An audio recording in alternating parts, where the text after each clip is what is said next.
So Raphael Assuncao versus Cody Garbrandt is the co-main event of UFC 250, Nunes versus Spencer. And I'll be honest with you guys, it's not the co-main event I would have chosen. I would have maybe put Aljamain Sterling versus Corey Sandhagen as the co-main event because it's a title elimination bout. However, let's talk about this fight because it's actually a fucking good fight. I really do agree with this matchmaking. Assuncao versus Garbrandt. Both guys coming off a loss streak right now, looking to bounce back and earn their way back into the top 5. The winner of this bout will probably be 1 or 2 fights away from a title shot again. If it's Garbrandt, probably 1 fight away from a title shot. But if it's Assuncao, probably 2 fights or 3 fights away from a title shot. You know their favoritism. They gave Garbrandt a rematch just because he knocked down TJ Dillashaw because he lost his belt immediately without defending it. But even still, Cody Garbrandt versus Raphael Assuncao is an amazing fight. I'm looking forward to it. Cody Garbrandt, for a while, looks like he was going to be the truth and the flag and torch bearer of the bantamweight division when he beat Dominic Cruz, but then we found out that Dominic Cruz was injured in both feet. He had really severe tendonitis on the night, which I really do understand because if you watch through his career of Dominic Cruz, in his title defenses, he defends against TJ, his feet get kind of busted up, then he defends against Uriah Faber, he looks a little bit worse, then he defends against Cody Garbrandt, again, looks a little bit slower. The footwork isn't quite there. I do give Cody Garbrandt the credit in beating Dominic Cruz, but maybe it was around that time of Dominic Cruz's career, but still, a great performance against Dominic Cruz. Not quite the performance that a lot of people remember. I know a lot of people seem to say that Cody Garbrandt dominated Dominic Cruz and won every round. I had that fight 3-2, and only 3-2 because of the knockdowns that Cody Garbrandt landed. And maybe it could have been 4-1. There's an argument to be made there, but, I had it maybe 3-2, 4-1. Dominic Cruz pretty much outlanded Cody Garbrandt in the majority of those rounds. Garbrandt won it off knockdowns. It was a competitive fight while it lasted. But a great performance from Cody Garbrandt. Before that, a great performance against Takeya Mizugaki. But I will say this. When I'm looking at Cody Garbrandt's resume, it's been so long since he's won a fight that his wins no longer mean anything. And when you compare that to Raphael Assuncao, who's always a perennial contender in the UFC bantamweight division, he still has wins that mean something. But with Garbrandt, he ran through the division so fast and made such massive jumps through the rankings that he's missed a massive bunch of contenders that we don't know how really good he is. Look at his last wins. Takeya Mizugaki, where's he nowadays? Okay, Thomas Almeida hasn't fought in a hot second. He's unranked as well.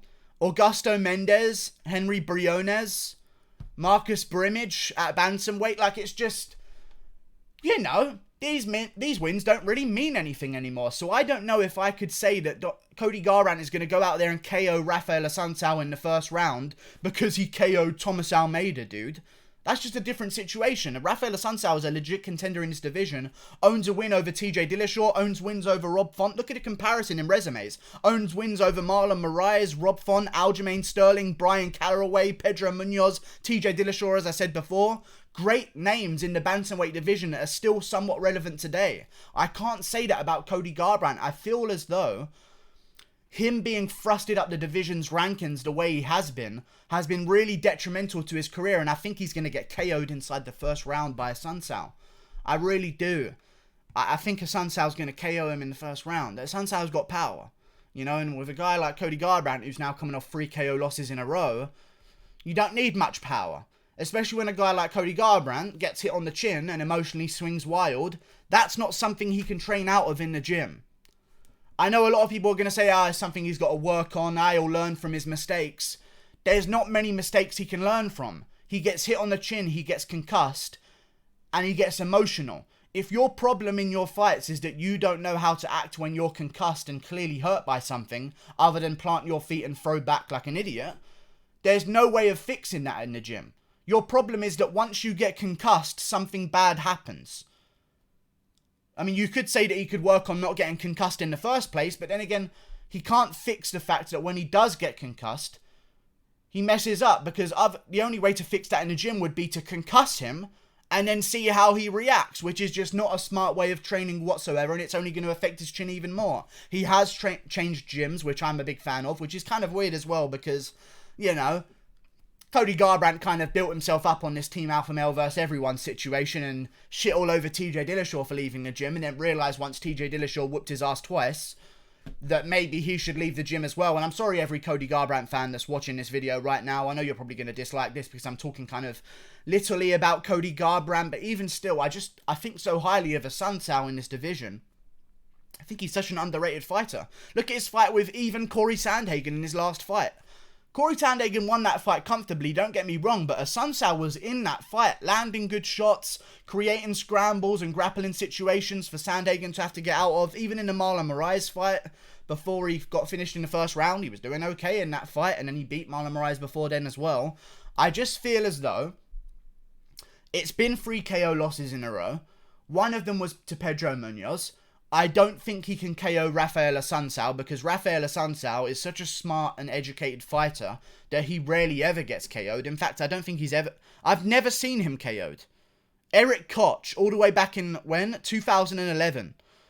And that's the only time in his career he's been KO'd. I mean, you're talking about a guy who holds wins over Jorge Masvidal, for God's sake, on his resume. Like, he's got some big names here. He lost to Uriah Faber by rear naked, but he's only been KO'd once in his entire career. I mean, he's got a great chin on him. Ridiculous. Oh, obviously he got dropped by Marlon Moraes as well, but still, I just don't see Cody Garbrandt flattening Raphael Assuncao in the first round. Assuncao's going to back up. He's going to look for openings. He's going to throw a lot of feints. He's going to make some tricky moves. He's going to throw a lot of leg kicks, which is something that I think could work really well against Cody Garbrandt, which is Cody Garbrandt's such a boxing-orientated style that he sits really heavy on his lead leg in order to pull counter and move his body weight around. He plods a little bit when he comes forward as well, but when he's moving, he's moving. But when he's stationary and throwing, he's stationary and throwing, and that's where Assuncao's going to capitalize. I feel as though Assuncao KOs him inside the first round. I really do. I just don't see it working out for Cody Garbrandt. I hope, and here's the thing. Before going into this fight, I picked Woodley versus Burns. I wanted Burns to win because it would have been funny. I want Cody Garbrandt to win for the good of the bantamweight division because I full well know that if Assuncao wins this fight, there ain't no title elimination bout on the line next.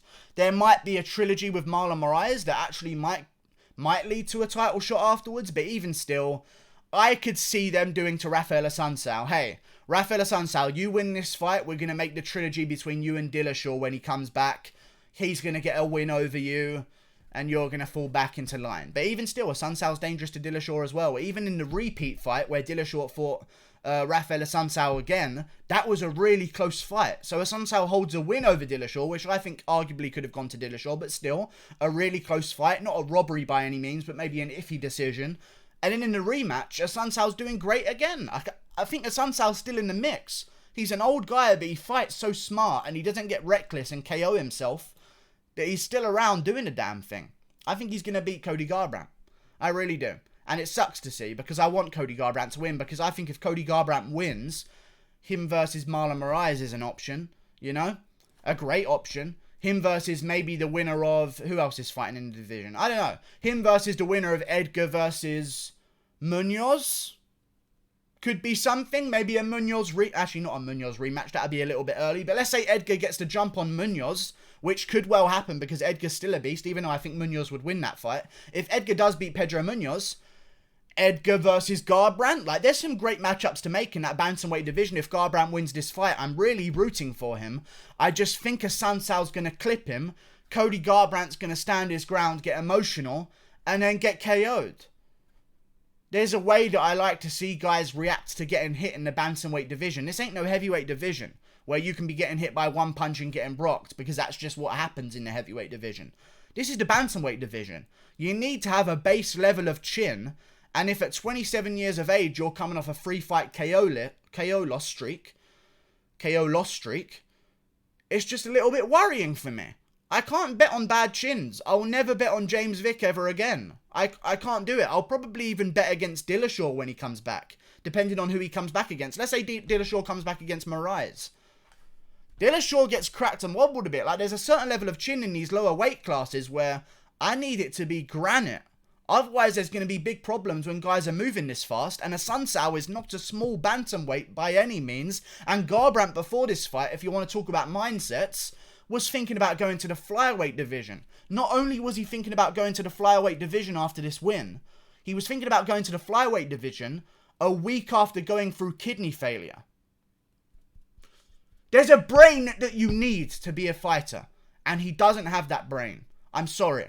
He's a great fighter. He sells well because he's got a lot of Instagram followers. I understand it. He's very marketable. His UFC countdown's doing like 5 times the views of Nunes versus Spencer's countdown, which I find quite hilarious. But even still, I just don't see it happening.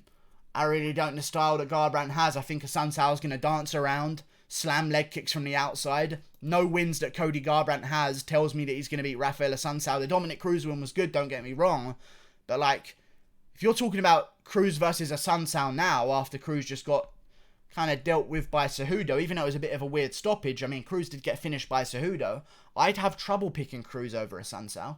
I'd have trouble picking Cruz over Marlon Moraes. By the way, Marlon Moraes is calling out Dominic Cruz right now, which if Dominic Cruz wants another title shot, Moraes is the guy to go through. But even still, you know, the division changes. When you go on a 3-fight loss streak that spans over 3 years, the whole division is different. You know, like before, Takeya Mizugaki would have gotten you a shot in the top 10. Nowadays, Takeya Mizugaki gets you a contract with ONE FC or Bellator or whatever fucking company he's with, because he's not with the UFC.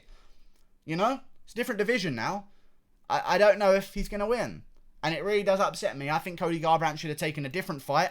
I don't know why he took on Assuncao. I think he thinks because Assuncao is maybe over the hill.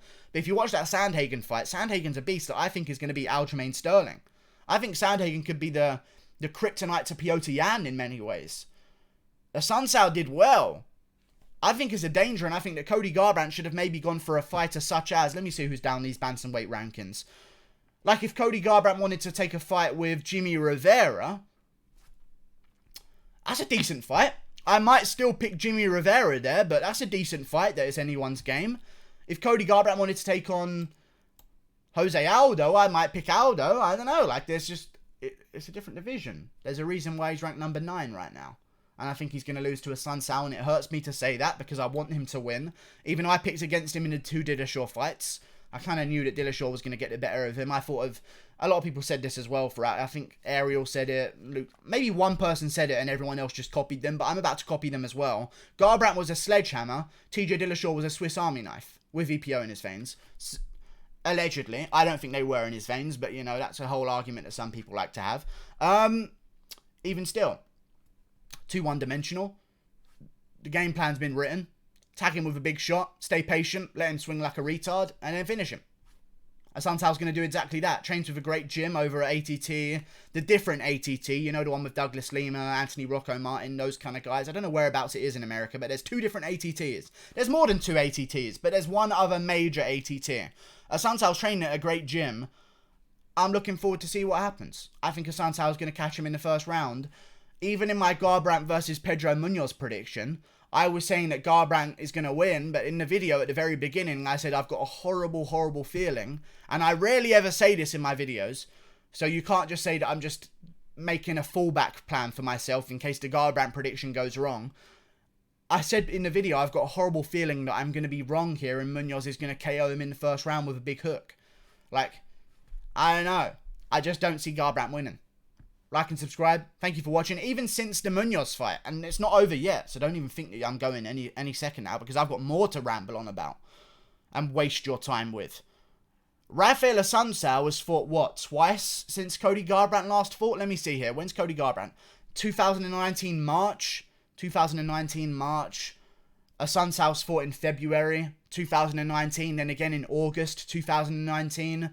And now he's coming back again. The activity even favours Assuncao as well. That's just one more thing that's really not weighing in on Cody Garbrandt's favour.